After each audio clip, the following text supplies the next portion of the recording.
She thought she landed her dream job, a personal chef to a wealthy man with strict rules and a charming smile. But the dress corporate clause was just the beginning. Behind those walls hid a man haunted by his past and a secret that would turn her from employee to accomplice. Each meal she served brought her closer to a truth darker than she could ever imagine. In a world where trust can be deadly, she learned too late that some jobs come with a price. This fast-paced story is packed with emotions, suspense, and action that will keep you glued till the end.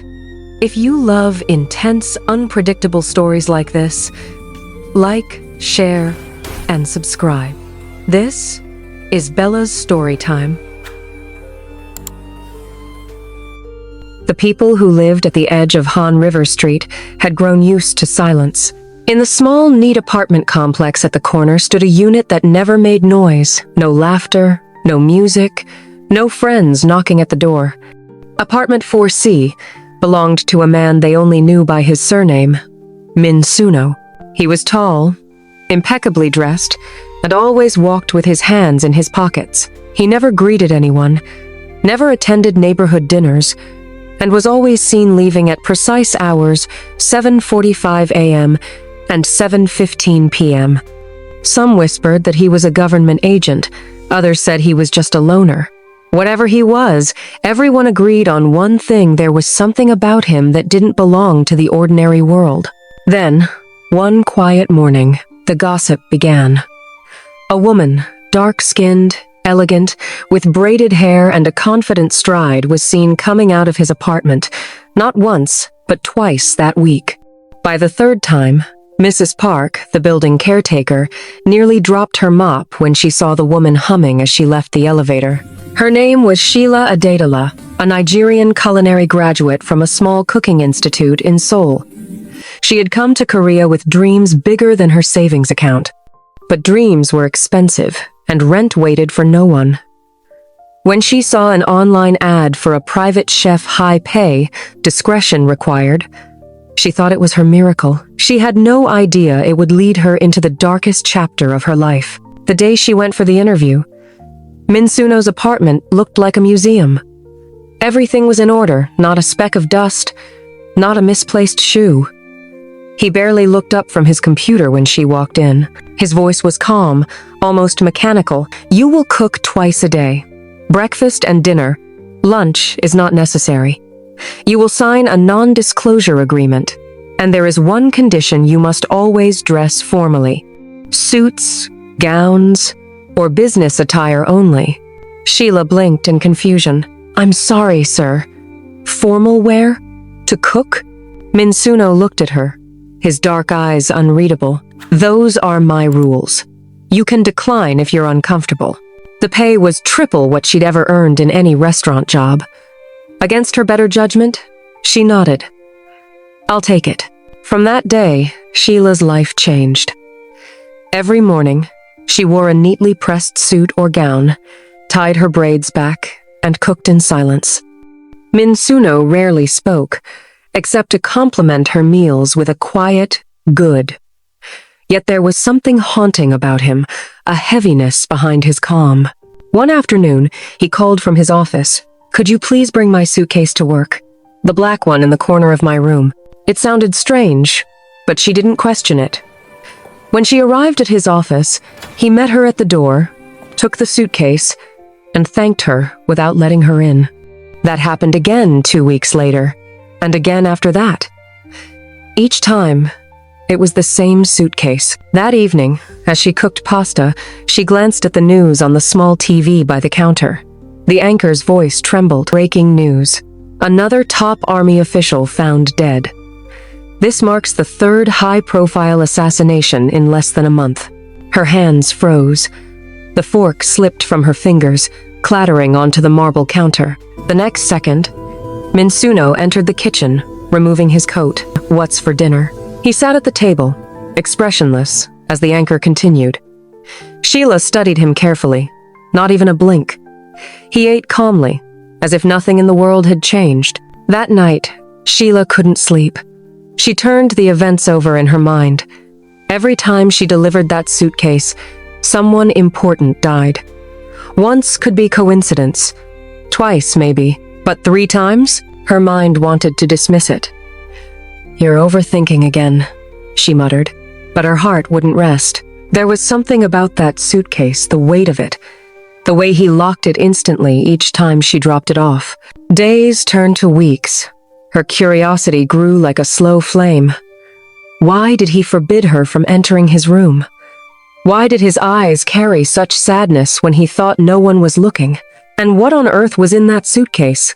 One rainy evening, as thunder rolled across the Seoul skyline, Sheila made a decision that would change everything. She took one of the duplicate keys she had made secretly from his bunch and walked into the forbidden room. The air inside was colder than the rest of the house. On the wall were 5 photographs, all military generals, their faces stern and decorated with medals.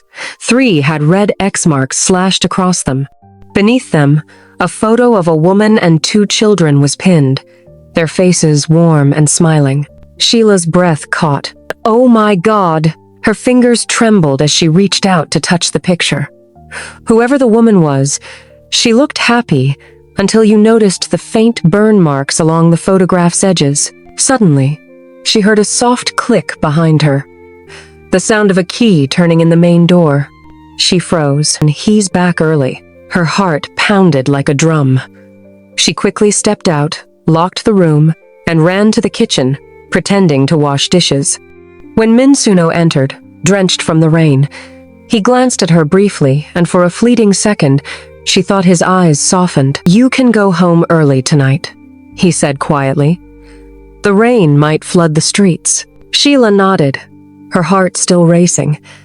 As she stepped out into the rain, she knew she had stepped into something far deeper than she could imagine. Something dangerous, something deadly, and the man who never smiled was hiding a story darker than anyone could believe. Sheila tried to convince herself that she could go on working as if nothing had happened.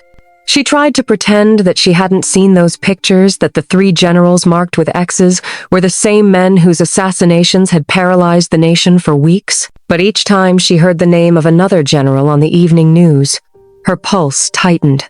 Every headline felt like a whisper from that cold room, echoing the guilt she refused to admit. The next morning, when she arrived at work, Minsuno was standing by the window. His face was calm, but there was something fragile about him, as if silence itself was the only thing keeping him from falling apart. "You look tired," he said softly, turning to face her. "I couldn't sleep," she admitted. "The city feels tense." He nodded slowly. "People are afraid. The world has become a place where justice is blind, or perhaps it only sees those who pay for its sight." His words lingered in her chest. There was something poetic about them, something painful. Sheila hesitated before speaking again. "Do you believe in justice, Mr. Min?" He looked at her, not just looked, but saw her. "I believe in balance," he said after a moment. "Sometimes, balance comes in ways people call justice. Sometimes it comes as revenge." She didn't ask more, but her mind screamed with questions. That afternoon, he asked her to bring the suitcase again. Her stomach knotted. She held the handle tighter than usual as she rode the subway to his office. On the train, she watched the passengers around her, a mother with her child, a student asleep against the window, a businessman lost in his phone. None of them knew she might be holding something connected to death. When she handed the suitcase to him, Minsuno smiled faintly, the first real smile she had ever seen from him. It was small, uncertain, but it softened his entire face. "Thank you, Sheila. You've been very dependable." Those words shouldn't have meant much, but they did. They lingered in her mind all day. That night, she returned home to find her neighbors gathered around a TV at the small cafe downstairs. Another general, General Han De-soo, had been found dead in his mansion. A single bullet to the chest. No signs of break-in, no traces left behind. Her knees nearly gave way. That was the same day she had delivered the suitcase. Coincidence could no longer explain this. Sheila didn't sleep that night. Instead, she stayed up researching every general that had died. Each of them had once served together during the same foreign peacekeeping operation. All 5 belonged to the same military command structure, one that had been accused years ago of misappropriating military funds. The investigation had been buried quietly, but there was one more name on that list. General Kun Yin, the only one still alive. Her blood ran cold. That was the last face she'd seen pinned on Min Suno's wall, the only one without an X. The next morning, when Min Suno arrived home earlier than usual, he found Sheila on the balcony watering his plants. She looked peaceful, almost serene, but inside she was trembling. "You like plants?" he asked, walking over. She smiled faintly. "They don't talk, but they make a place feel alive. That's why I keep them," he replied. Silence needs something that breathes. There was a heaviness in his tone, a sadness that made her want to understand him, even against her better judgment. Over the next week, their conversations grew more frequent. She found out small pieces of his life. That he once lived in Busan. That he used to teach computer engineering before changing direction. And that he never celebrated his birthday. When she asked why, he only said, "Some days don't deserve to be remembered." She wanted to ask more, but his eyes always closed the door before his lips could. Then one night, as she served dinner, he stopped her with an unexpected question. "Then Sheila, do you ever think about what you'd do if someone wronged you deeply?" She blinked. "I'd probably try to forgive them, even if they took everything from you." She hesitated, her voice softer. "Then maybe I'd want to take something back." Their eyes met a long, quiet stare that spoke of buried pain. He smiled faintly. "You're more honest than you think." After dinner, he showed her something he'd never shown anyone, a small glass photo frame on his desk. Inside was the same woman and 2 children she had seen on the wall. "My family," he said quietly. "They're gone now." Sheila's breath caught, her suspicions tightening. She wanted to say she was sorry, but the words felt too small. Instead, she whispered, "They must have loved you a lot." "I used to think that love made you safe," he murmured. "But sometimes, love only gives you more to lose." He turned away, and she saw his hand tremble slightly before he tucked it into his pocket. That night, as Sheila lay in her bed, she couldn't stop thinking about him. The way his voice cracked when he spoke of loss, the way his loneliness clung to every word. He wasn't just a mystery anymore. He was a wound that refused to heal, but beneath the sympathy grew fear. Fear of what he might still be capable of. Her mind and her heart were at war. One wanted to run, the other wanted to stay and understand him. The next day, she made a decision that would define everything that followed. If she truly wanted answers, she would have to follow him, discreetly, silently, until she knew the truth. Because something deep inside told her that Min Suno wasn't killing for greed. He was killing for something or someone, and the closer she got to him, the harder it became to tell whether she was uncovering a monster or falling for a broken man who only wanted justice. The morning came heavy with mist. Seoul's skyline looked like it was holding its breath, as if the whole city knew something was about to break. Sheila woke up early, her mind set. The decision she'd made the night before haunted her dreams and followed her into the waking light. She could no longer ignore the gnawing suspicion twisting in her chest. For weeks, she had watched Min Suno's quiet movements, how he would sometimes stare at nothing for long minutes, how he spent hours locked in his office, typing codes into computers only he understood. She had tried to convince herself that maybe he was just reclusive, maybe his pain was private, but the pattern was too sharp, too deliberate, too deadly. That afternoon, as she wiped down the counter, she heard his calm voice call from the hallway. "Sheila, I'll need you to drop off my suitcase later today. Around 4. I'll be at the office." Her heart skipped. There it was again, the same black suitcase, the same request. She smiled faintly to hide her unease. "Of course, Mr. Min," but this time, She had a plan. When he left, she waited 10 minutes before entering his room. Her hands trembled slightly as she knelt beside the suitcase. It was locked, as always, with a biometric latch. She sighed. No way to open it without alerting him. So she did the next best thing. She hid a tiny tracker in the lining of the suitcase's handle, one she had secretly bought online days ago when her suspicions first began to burn too strong to ignore. By 4 p.m., she delivered the suitcase to his office, a sterile room tucked away in a quiet part of the city. As always, he met her at the door, his expression unreadable. "Thank you," he said simply. But this time, he added something unusual. "Sheila, after you're done for today, don't go straight home. Go somewhere safe, away from the city center." Her brows furrowed. Safe? Why?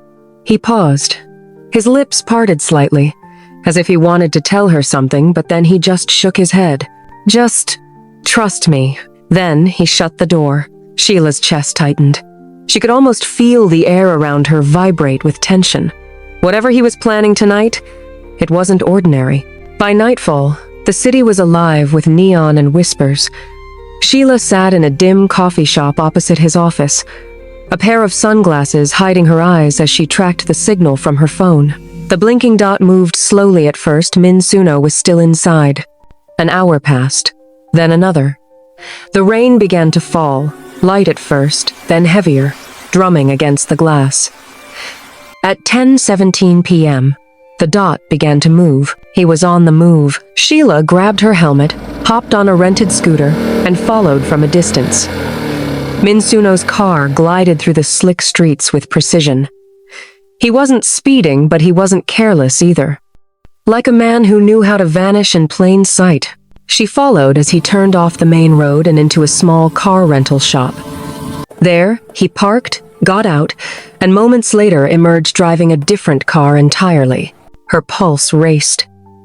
"What are you doing, Min Suno?" The new car headed toward the outskirts of the city, past the bridge, and into a wealthy district surrounded by thick pine trees and mist. She followed carefully, headlights dimmed. Then, abruptly, his car stopped. He stepped out, opened the trunk, and took out the black suitcase. Under the glow of the streetlights, his face looked colder, sharper, like a man transforming into someone else. He placed a caution sign behind the car, feigning a breakdown, then carried the suitcase into a narrow wooded path. Sheila parked her scooter quietly and followed on foot, her heart hammering. Each step deeper into the woods made the night heavier. Then, as the trees opened up, she saw it the Korean Royal Golf Club, a place reserved for only the most powerful. Through the gates, she spotted Min Suno moving like a shadow, his movements deliberate, trained. He knelt behind a slope overlooking the club's main building and opened the suitcase, her breath caught. Inside, piece by piece, he assembled something long and metallic, a rifle. Not just any rifle, a sniper's weapon. Sleek and soundless, her hands flew to her mouth. Oh God, it's true. Min Suno adjusted the scope, his eyes cold and precise. In that moment, Sheila saw him not as the quiet man who loved her cooking, not as the broken soul who spoke softly of loss, but as something else entirely. A hunter. Then she followed his line of sight and saw a convoy pulling up near the club. Among the guards and flashing lights, a man in uniform stepped out. The face was unmistakable. General Kun Yin, the last name on the wall, the last face without an X. Sheila froze. Her mind screamed to run, but before she could move, Min Suno pulled the trigger. A muffled shot cut through the rain. Kun Yin collapsed instantly. Chaos erupted below, guards shouting, cars revving, alarms blaring. Sheila gasped too loud. Min Suno's head snapped toward her. Their eyes locked through the fog. "Sheila?" Her body stiffened, her heart collapsing into panic. She turned and ran crashing through branches, slipping in the mud. Behind her, she heard footsteps fast, steady, relentless. He caught her near the road, grabbed her wrist, and pulled her toward his car. "Get in!" he barked. "You killed him!" she screamed, struggling. They killed my family. The words hit her harder than any gunshot. My wife and children. Burned alive in front of me because I found out what those men were doing. They stole billions meant for soldiers, for food, for weapons. Then in the army, I was a top snipper and the commander of the soldiers keeping peace in Vietnam. And when I threatened to expose them, they made sure I lost everything. I wasn't supposed to survive. I had to run to Busan to start life all over again. My squad never returned. They were killed by the same generals to make sure there were no leaks. I owe this revenge to my family, to my lost comrades, the people I held dear to my life. He looked at her, his face breaking for the first time. Do you still think I'm just a murderer? Sheila's chest ached. She wanted to hate him. She wanted to scream. But instead, she saw the depth of a man who had died once and kept walking. Tears mixed with the rain as she whispered, "Then why me? Why did you hire me?" "Because I needed someone pure near me. Someone who reminded me what normal felt like. And because I didn't want to die alone." His voice cracked on the last words.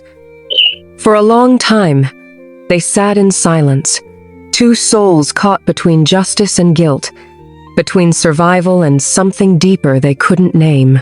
Then, far away, sirens began to wail. Minsuno started the car. "It's over now. They'll come for me. But before they do, I have one last thing to finish." "What thing?" He looked at her, a man who had made peace with death. "The truth. The world needs to know what they did." As the car sped off into the night, Sheila realized she wasn't just a witness anymore.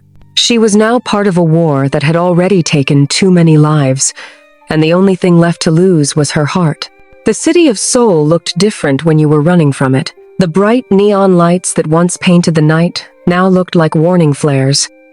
Every siren, every screech of tires, every blinking traffic signal whispered one thing: they're closing in. Minsuno drove through the rain-soaked streets without saying a word. His knuckles were white against the steering wheel, veins raised and pulsing. Beside him, Sheila sat trembling, her hands clutching her purse like it held her sanity. Neither spoke for miles. The silence between them was heavy, not empty, but full of all the words neither of them knew how to say. Finally, Sheila broke it. "Where are we going?" "Somewhere they won't look," he said without glancing at her. "They? You mean the police?" He nodded. "And the army, the same people those generals trained. I'm a traitor to their kind now." Sheila's voice cracked. "And what am I, Minsuno? An accomplice?" He glanced at her then, eyes softening for the first time since they fled. "No, you're the only thing that's kept me human." The words hit her harder than she expected. She wanted to stay angry to remind herself that he was a killer, but the way he said it, with quiet sincerity, stripped her anger bare. By dawn, they reached the outskirts of the city, a fishing village near Incheon, where the ocean stretched endlessly gray and the wind smelled of salt and secrets. They rented a small cabin near the shore under fake names. Minsuno paid in cash. Sheila noticed the tremor in his hand as he signed the guest book. He wasn't afraid of dying, she realized. He was afraid of being found before he could finish what he started. Inside, the cabin was sparse. One small bed, a broken radio, and a kettle that hissed like an old snake. As the kettle boiled, Sheila sat by the window watching him disassemble the black suitcase again, but this time, instead of the rifle, he filled it with flash drives, folders, and hard drives. "What's all that?" she asked. "Evidence," he said simply. "Everything they did, every stolen one, every soldier that died because of their greed." He turned one of the drives in his hand, his voice low. "I hacked into the military archives years ago. I've been collecting this data piece by piece. Once I'm gone, it will leak automatically to every major news agency in the world." "Once you're gone?" she repeated, her heart sinking. He didn't answer. That night, they sat in silence again, but a softer one. Sheila cooked instant noodles, the only thing they had, and they ate by candlelight because the power had gone out. The storm outside wailed, but inside, the sound of the waves hitting the shore felt almost like a heartbeat. "Tell me about them," she whispered. "Your family." He hesitated, then spoke. Her name was Hana. She loved to paint. She used to tell me that colors could heal people. His eyes clouded. "And my son, June, he wanted to be a pilot. The night they died, he was drawing planes." Sheila reached across the small table and touched his hand. "I'm sorry, Minsuno." He looked at her hand on his, surprised by the warmth. For a moment, his expression softened. The assassin vanished, and the man returned. "Do you know why I hired you?" he asked quietly. She nodded slowly. "You told me. Because you needed someone to remind you what normal felt like." "Yes, but also because you looked like someone who had lost something too." The truth cut deep. He was right. Sheila had come to Korea chasing dreams she had to abandon. Her mother's death, her family's struggles back home, she had buried all of it under her ambition. Maybe that's why she had recognized the pain in him from the beginning. They sat in silence again, the kind that didn't need words. The storm outside grew wilder, but inside the small cabin, something fragile began to form between them. Not love yet, but a quiet understanding that neither of them had ever found in anyone else. By morning, the world knew. News stations buzzed with leaked military files. Images of corrupt generals filled the screens. The evidence Minsuno had stored had gone live earlier than planned. Anonymous sources exposed massive embezzlement in South Korean Army Command. New data links several high-ranking generals to offshore accounts. Sheila stared at the TV in shock. "It's everywhere." Minsuno stood by the window, expression unreadable. "Then it's begun." "You did it," she whispered. He shook his head. "We did it. You stayed. When you could have run." Before she could reply, the sound of helicopters cut through the morning air. A moment later, the distant thump of boots. Minsuno's face hardened. "They've found us." He grabbed the suitcase, slung a small backpack over his shoulder, and turned to her. "Sheila, listen to me. There's a boat docked at the pier half a mile away. If we reach it, we can cross to China. I have contacts there." She hesitated. "And if we don't make it?" He looked straight into her eyes. "Then I'll make sure you do." They ran through the rain and sand, the roar of the sea drowning the shouts behind them. Helicopters circled overhead, searchlights cutting through the darkness. Minsuno grabbed Sheila's hand as they sprinted, his grip firm but protective. For the first time, she saw not the assassin, not the avenger, but the soldier, the protector. Gunfire erupted behind them. Sheila screamed as bullets struck the sand near her feet. Minsuno pulled her down behind an overturned fishing boat, eyes scanning the horizon. "Keep low," he shouted. "You can't fight them all," she cried. "I don't need to. I just need to buy us a few minutes." He turned, returning fire from a pistol she hadn't even seen him carrying. His shots were precise, calculated the moves of a man trained by years of combat and survival. When the gunfire stopped, Sheila grabbed his arm. They stumbled to the pier, where an old fishing boat swayed in the storm. Minsuno climbed in first and helped her aboard. The engine sputtered, then roared to life. As they pulled away from the shore, Sheila looked back at the flashing lights, soldiers shouting orders, and the city that had both destroyed and defined them. She turned to Minsuno. "Where will we go?" He looked toward the horizon, his jaw tight. "Somewhere we can start again." "Together?" she asked softly. He didn't answer immediately. His eyes met hers, and in that silence amidst the chaos, the pain, the endless waves, she saw his answer. Not a promise, but a beginning. The coastal city of Qingdao greeted them with a silence that felt almost unreal. No sirens, no flashing lights, just the low hum of the sea and the chatter of fishermen hauling in the morning's catch.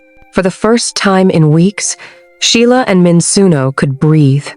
They rented a small apartment above a seafood shop owned by an elderly Chinese couple who asked no questions.